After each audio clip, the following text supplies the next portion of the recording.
The Garden of Eden, Genesis chapter 2, verses 4 to 25.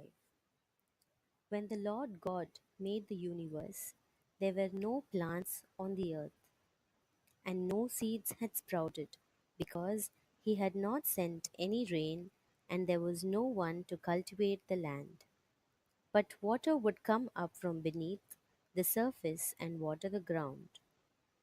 Then the Lord God took some soil from the ground and formed a man out of it. He breathed life giving breath into his nostrils, and the man began to live. Then the Lord God planted a garden in Eden in the east, and there he put the man he had formed. He made all kinds of beautiful trees grow there and produce good fruit. In the middle of the garden stood the tree that gives life and the tree that gives knowledge of what is good and what is bad.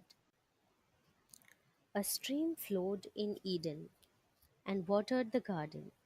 Beyond Eden, it divided into four rivers. The first river is the Pishon. It flows round the country of Havilah. Pure gold is found there, and also rare perfume and precious stones. The second river is Gihon. It flows round the country of Cush. The third river is the Tigris, which flows east of Assyria, and the fourth river is the Euphrates. Then the Lord God placed the man in the Garden of Eden to cultivate it and to guard it. He said to him, "You may eat the fruit of any tree in the garden, except the tree that gives knowledge of what is good and what is bad. You must not eat the fruit of that tree. If you do, you will die the same day." Then the Lord God said, "It is not good for the man to live alone. I will make a suitable companion to help him." So he took some soil from the ground and formed all the animals and all the birds.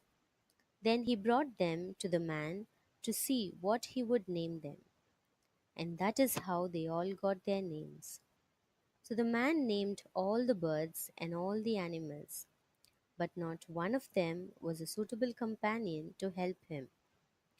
Then the Lord God made the man fall into a deep sleep. And while he was sleeping, he took out one of the man's ribs and closed up the flesh.